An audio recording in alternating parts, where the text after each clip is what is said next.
Hi there. Good evening.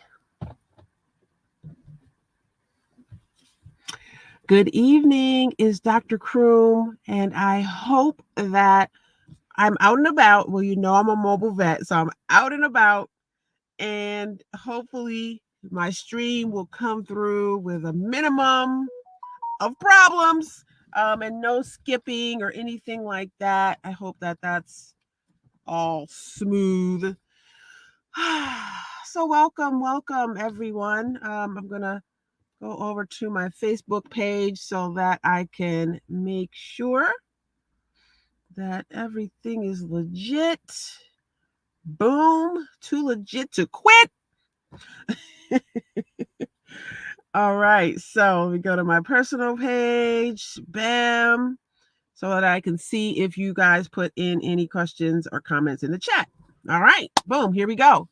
So welcome, you guys. It's the Senior Pet Chat with me, your host, Dr. Croom, Army Vets. And you know that around here we are a uh, holistic leaning service. And although we do use traditional medicine too, here at our veterinary clinic, we do focus on the holistic side of things, which is why people come to us. They come to us when maybe they want to maybe they've been trying a traditional medications and now they want to try to wean their pet off of certain things holistically, and that is exactly one of the things that I excel at.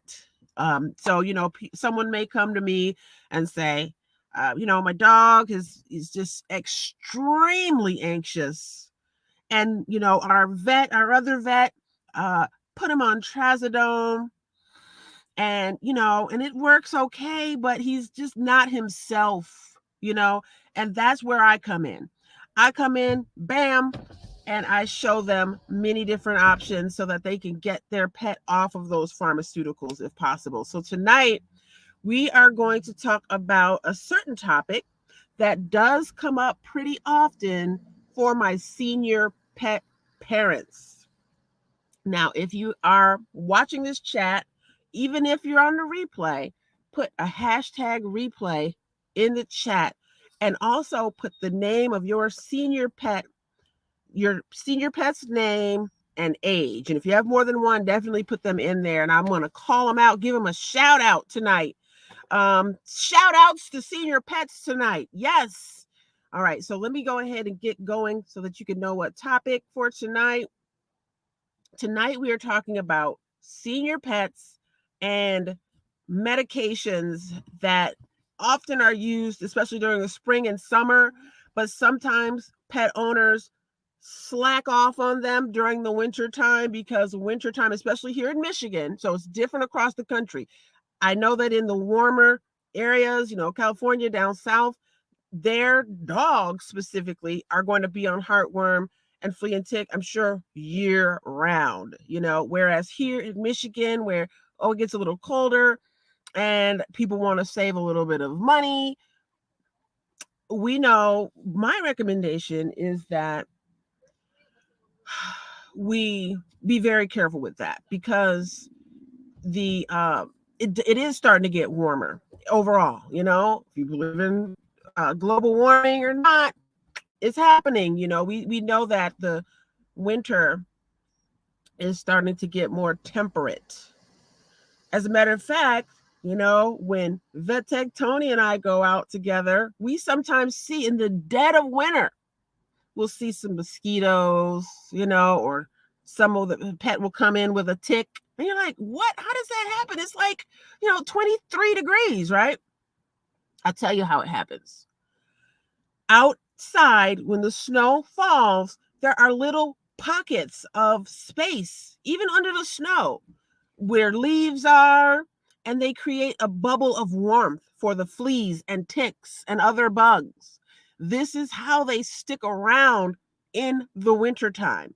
This is one of the reasons why oftentimes I do suggest that my pet parents have their pet on, flea and tick and heartworm throughout the wintertime. So keep that in mind as you're working with your vet, or if you're coming to us. That's one of the things that we would discuss with senior pets. Now, we know that specifically with flea and tick, right? Let's talk about flea and tick first, and then we'll talk about heartworm in a minute. Senior pets and flea and tick. Just like with younger animals, you're careful with squeezing on the flea and tick meds, right? With the older animals, you also want to be very careful squeezing that stuff on them, because we know that if you're squeezing it on, right, it's got to absorb. That's the whole point. It's got to absorb, and it's going to go through their system. And it's just, I mean, I'm not saying anything bad about the squeeze on kind, because I know there are a lot of people out there that use them. So I'm not here to, throw any type of shade on people who go and get the squeeze on flea and tick over the counter or something like that. And even in the pharmaceutical side, there's squeeze on kinds that are, veterinarians prescribe. So this is not a thing, but it's just something to think about if you have a senior pet. Again, senior pet chat, right? So, I mean, if you got a younger, healthy dog and you've been doing flea and tick and no problems with the squeeze on kind, no problem. I'm not saying that you need to change that, because really any flea and tick, whether it's a chewable or whether it's a topical, we know it's got, right, toxins, because the toxins are there to kill the bugs. And if we know bugs are so hardy, right? Like if the world just blew up right now, what would come out of the ashes? Cockroaches, but and the other bugs, fleas, ticks, they would, bust out, and they just like, all they need is 2. And then with the next day, there's going to be 20,000 of them. So, the bugs, they are very hardy. So to say that we're putting a flea and tick medication on our senior pet, we know that it could potentially be deleterious to them, harmful to them. I do have a lot of senior pets that do just fine with their flea and tick medication, squeezed on or chewables. They're fine. So again, this is not a warning like like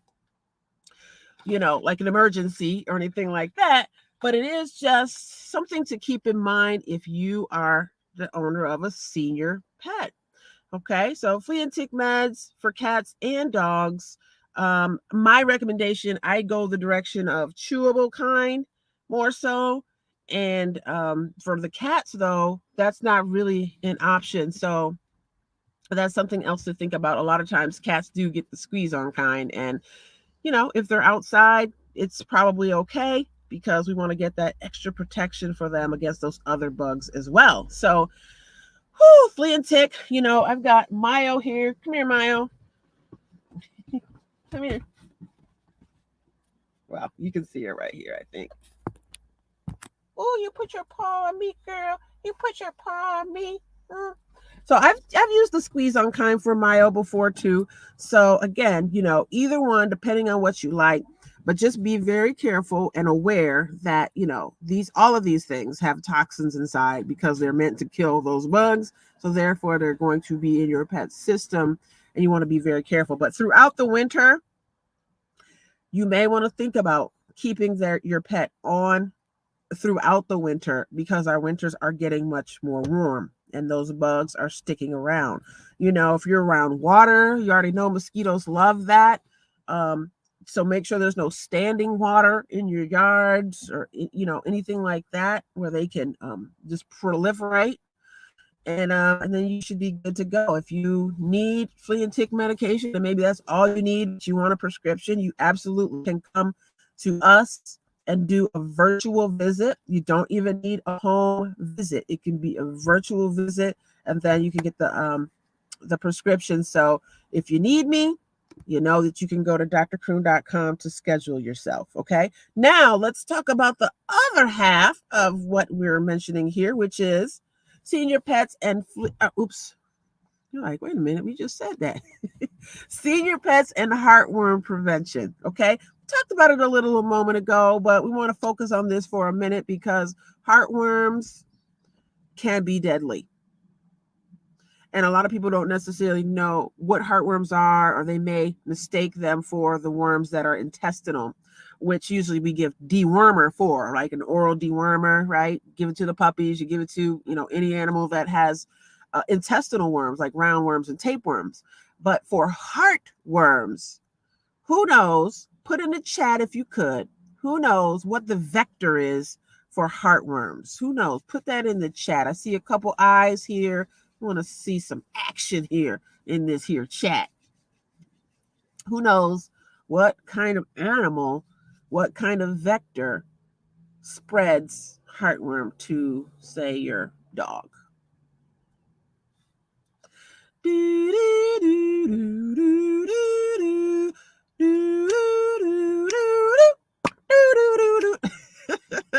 Oh my gosh, my family and I, the Croom family, we used to watch Jeopardy every night. It used to be Wheel of Fortune and then Jeopardy. And it's like, oh, it's just like brings back good memories. But anyway, I don't see anything in the chat. I see a couple eyes. And maybe one of the eyes is mine because I'm looking on my phone. So maybe there's one eye.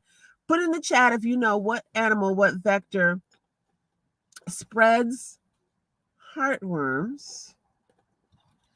And again, heartworm prevention is something that a lot of pet owners do cease during wintertime because this vector is often, less. We think of it as less during wintertime. I'll go ahead and tell you, since I don't see anything in the chat here, heartworm is spread by mosquitoes. Mosquitoes. All right. No one won the prize tonight. That's okay. Heartworm is spread by mosquitoes. So we know mosquitoes are everywhere. And like I said before, the mosquitoes are starting to stick around more in the wintertime. If a mosquito has bitten a dog with heartworm, and then they come and bite your dog who does not have heartworm, that's how it exchanges. And then the whole process of the worms and the larvae traveling to your pet's heart throughout the lungs, the cough. That's why they have that traditional coughing when dogs are heartworm positive. And cats can have heartworms as well. So they usually just have like one or two, and even that amount can potentially kill them.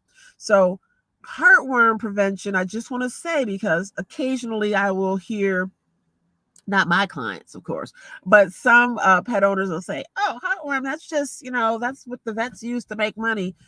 Well, no.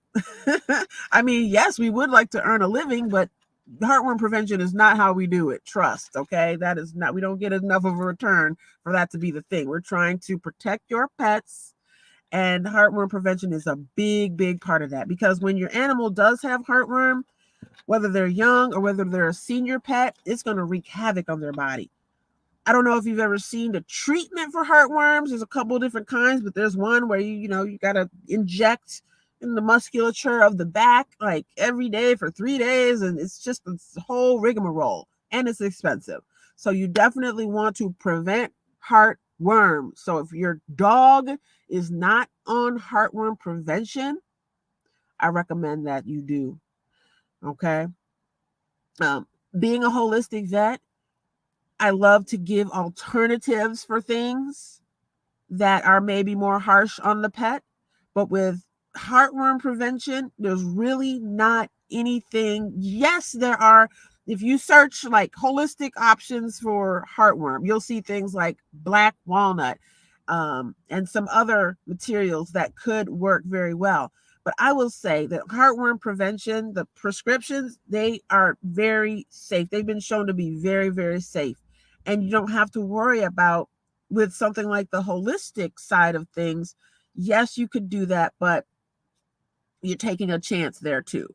I mean, we're taking a chance with everything, right? We're taking a chance if we give it to them. We're taking a chance if we don't. But this is my opportunity to jump in to use senior pet owners and make sure you understand that those mosquitoes are around. They stick around, and they've been sticking around more and more. So be very careful. If you need heartworm prevention and your dog has not been heartworm tested recently, we do have to test for heartworm before we can give prevention. Does anybody know why put in the chat if you know why we have to do this heartworm test before giving heartworm prevention. I'll wait just a moment to see if anyone is going to answer my question. Who knows?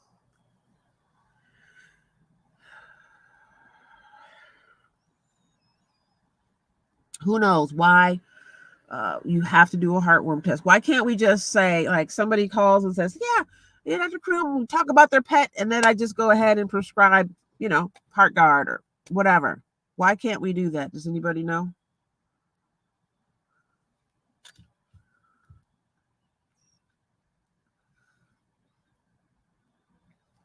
Okay.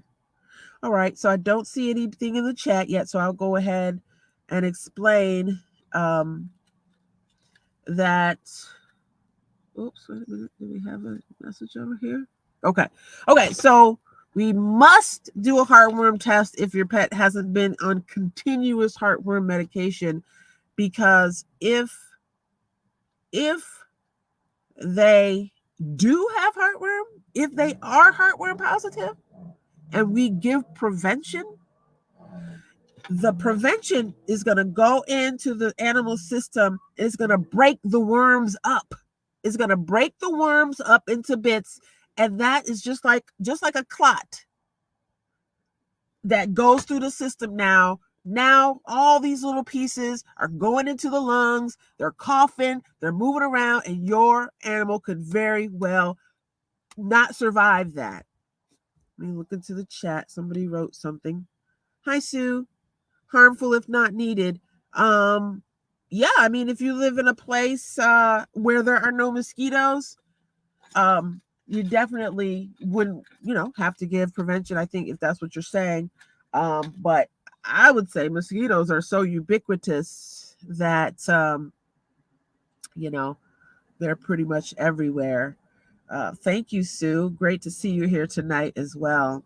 I see a comment over here. Hi, Robert. Let's see. Is the treatment taxing? Okay. Yes. Yes, it is. It's like, from everything that I've seen, it takes them down. But I mean, the heartworm can take them down too. But this medication, like I said, there's more than one way to do this. I think one is more like within like a 3-day period where you're doing the injections in the body, and then there's another way that I'm not totally sure about right now. But yeah, it is taxing on the body. That's a great question, Robert. Again, that's why it's so important with senior pets to discuss, with your vet, if we think that the animal might be too frail for certain things. You definitely want to be sure of that. Hi, Julia. How you doing tonight? Great to see you, ma'am. Okay, Sue, you said house cats. Yeah, for house cats, I probably would not do heartworm prevention necessarily, unless you were in a place near a lot of woodsy or water, right? Very woodsy or water, and your windows are typically open, things like that, then maybe. But house cats, if they're totally inside, then, and you feel like they're good, then that's the decision for you to make. So I definitely wouldn't say don't do it. But I mean, I don't do heartworm prevention really for cats anyway. I mean, a lot of them don't get that. They just mostly do flea and tick. So if you have any questions at all about your senior pets, feel free to put them in the chat. It's really great to see you tonight. You can see I'm out and about doing my mobile thing. I've got my pooch with me. She's very protective. If somebody approaches, don't approach this vehicle. Okay, don't do it because she will let you know that that's not appropriate. So when I go out late at night, just myself, I take Mayo, and she's my protector when we go out. So I don't see any questions in the chat. Hopefully this was useful for you, for your senior pets. Final comment is to make sure that you talk to your vet and see if your animal is in the right position to need flea and tick or heartworm medication, and then, take it from there. One other thing, you already know we love senior pets. And for those senior pets that are having issues with pain, joints, nausea, lack of appetite, any of those things, you can go to my website, drcroom.com, and here's a code for you to use if you would like to purchase some of my CBD, which can be helpful for all those things that I mentioned: pain, inflammation, nausea. I have a couple of clients whose pets have had a diagnosis of cancer, and even though I would never say CBD can, fight cancer, I wouldn't say that. But a lot of the symptoms that come along with cancers and tumors and masses can be helped because it's an inflammatory process. As a matter of fact, most animals who do have some cancer that just shows up quickly, they get a huge dose of steroids. It's like, whoo, steroids, which we know decreases the immune system. So hit up drcroom.com, use the senior pet code if you want to, help them out. And it's the senior pet chat with Dr. Croom. I don't see any other questions. Thank you, Robert. Hayes is 8. Is Hayes only 8 years old? Why was I thinking? I don't know why I was thinking he was a little older. And Slider is 40 plus years old. Okay, now that's serious senior right there. That's some serious senior. I love it. Thank you for sharing that. You're welcome, Sue. You're very welcome. Thank you for being here every week. I really appreciate that. And everyone who was here, thank you. Make sure you're following Dr. Croom Army Vet on all platforms. And if you are watching this on the replay, put a hashtag replay in the chat. I'd love to know that you were here. All right, I'm going to get out of here. I'll see you next Monday.